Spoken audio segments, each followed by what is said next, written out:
We're always talking about the power of big tech, how platforms shape what we buy or what we read. But if you really step back and look at the whole system, something else is going on. We're seeing this quiet, systematic formation of what you could only call a new digital oligarchy. That's the perfect way to put it. It's a crucial distinction. Because when people hear oligarch, they immediately picture, the Gilded Age robber barons building these massive mansions, pulling political strings so obviously. This new group, they operate in a totally different space. Their power isn't in physical assets or titles. It's in the quiet control of infrastructure, in the management of digital trust, and in these really complex, unseen networks. So it's influence that's built on making us dependent, not on outright domination. Exactly. And the thing that makes it so hard to even see, let alone regulate, is that the very culture we admire, this culture of constant innovation, is actually what hides it and fuels it. Yes. That's what we really need to unpack in this deep dive. Our goal is to look at the three main areas where this power is being used. First, there's this huge shift in infrastructure control, moving from, steel and concrete to just .code. Second, the systems of digital trust that basically decide who and what is credible online. And third, the shadow networks that quietly shape behavior without anyone really noticing. And to really get it, you have to realize this pattern isn't new. I mean, it's as old as civilization itself. The historians always point out that real power, true societal control, has always belonged to whoever managed the essential routes for commerce and communication. Absolutely. Think about the Roman Empire. Yes, the legions were there, but what truly held the empire together, it was the roads, the aqueducts. That infrastructure is what sustained the economy, what gave the rulers legitimacy. Right. And fast forward to, say, 19th century America. Same pattern. The Vanderbilts, the Carnegies, they weren't just rich, they were seen as builders. Their authority came from controlling the vital physical infrastructure, the railways, the steel that was powering the whole Industrial Revolution. People accepted their huge monopolies because they were, enabling progress. The lesson is so clear. Control the pathways, you control the society. But today, those pathways are invisible. The fundamental truth is exactly the same. It's just the medium has changed. It's gone from concrete and steel to fiber optics and cloud servers. Okay, let's really get into that transformation then. If controlling the pathways is still the key, what does that look like when the pathway is just software? The pathway is now the data ecosystem, that's the term, and it's the critical, invisible artery of modern life. When Vanderbilt built a railroad, you could see it. You knew where it began and ended. Now, when these new entities build their infrastructure, all you see is the app on your phone. Can you give us a concrete example of that foundational power? I think that's where it really clicks. Oh, for sure. Just look at cloud computing. Amazon Web Services hosts something like 32% of the entire global cloud market. 32%? Yeah. I mean, think about that. It's the invisible foundation for governments, for healthcare systems, for countless global companies. If a traditional oligarch owned a third of all the world's railway tracks, it would be a huge public scandal. With this, it's just a line item in an earnings report. And what's really fascinating to me is how sophisticated the lock-in is. It's not just that they offer a convenient service. It becomes almost impossible to leave. Precisely. That's the real gatekeeping power. It's not just about market share, it's the technical switching costs. If your whole business is built around proprietary APIs from one cloud provider, moving your data, the so-called data egress costs, could literally bankrupt you. That creates a structural dependency that's just so much stronger than, say, an old railway access agreement. So in the same way an old port authority decided which ships could dock, today's platforms use their algorithms to decide which services or content, which businesses really even get seen by the user. And that control becomes more and more invisible. It's embedded into the operational code. These algorithms now decide your credit score, what job ads you see, even the perceived truth of the news you're reading.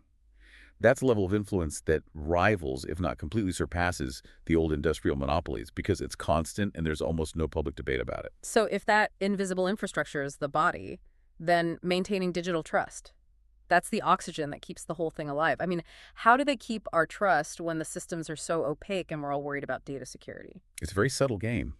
Traditional trust was a handshake, a reputation in town. Digital trust is about convincing billions of people to rely on code they can't see and security they don't understand. The playbook is all about shifting the focus away from ownership and control and towards this perception of integrity and reliability. It sounds less like actually being trustworthy and more about managing the perception of it. That's exactly right. It's all about strategic communication. One of the key methods we see is something we can call transparency theater.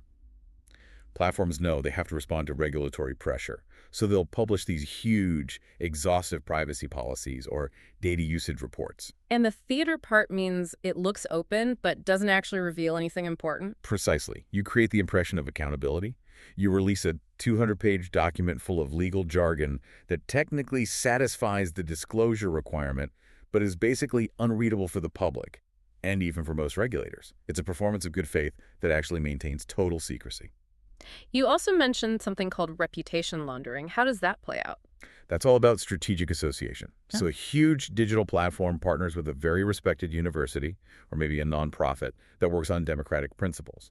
By doing that, they borrow the historical trust that those institutions have built over decades. Yeah. It helps to, offset the public's skepticism about their own data practices. It's credibility by association. And the other two pillars are about keeping people on the platform.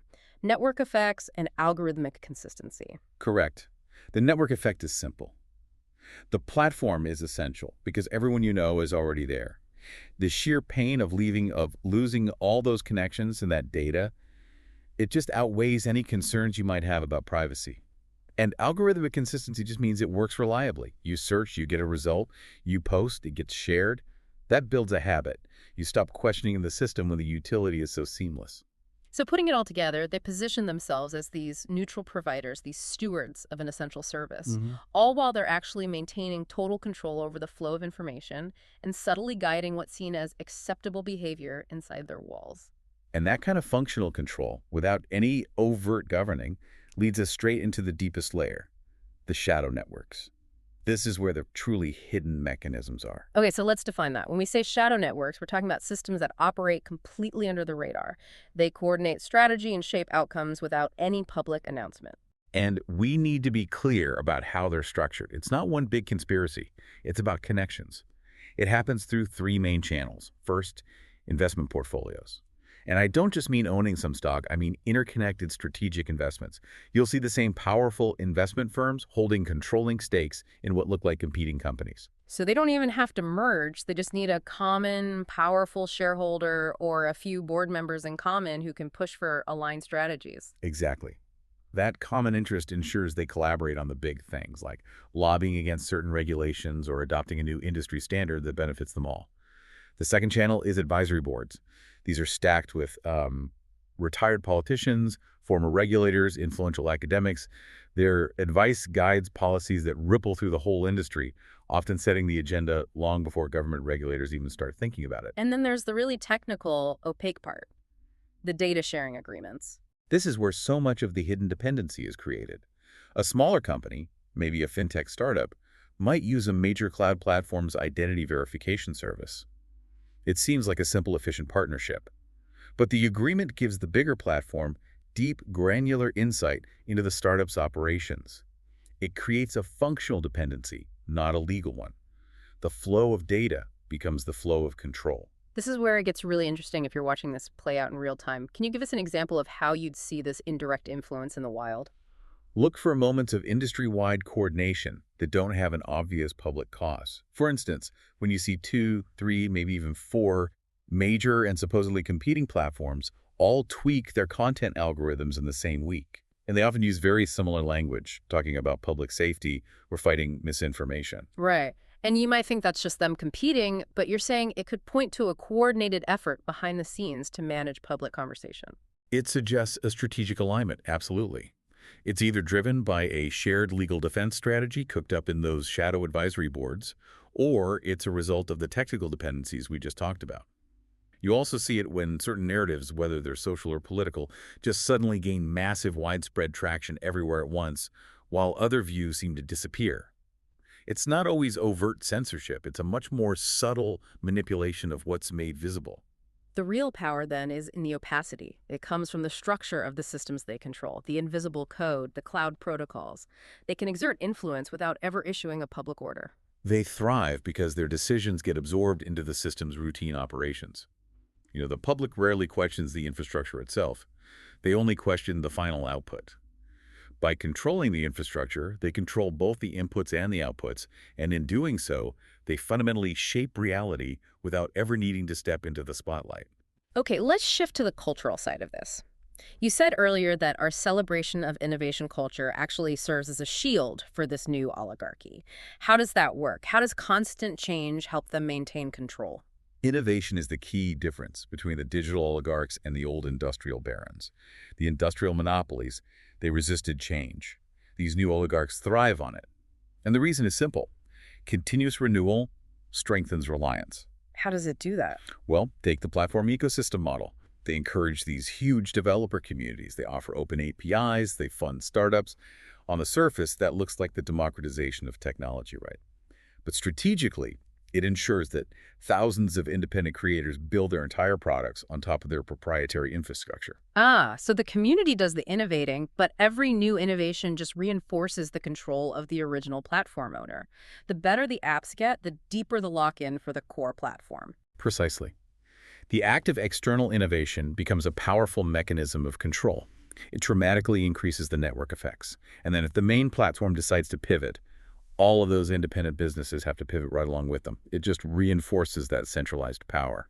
And this feeds right into their bigger strategies, quickly acquiring any emerging competitor before it becomes a real threat, making those strategic pivots based on user data, and pouring money into research to influence not just their products, but the underlying standards for the entire industry, and of course, future regulation. And all of this creates what we're calling quiet influence. It's power that operates so far below public awareness that it's rarely even seen as a form of control. It's all subtle dynamics, not loud commands. And you feel it every day. You choose a service not because you love the company, but because, well, everyone else uses it, or because some other critical tool you need depends on it.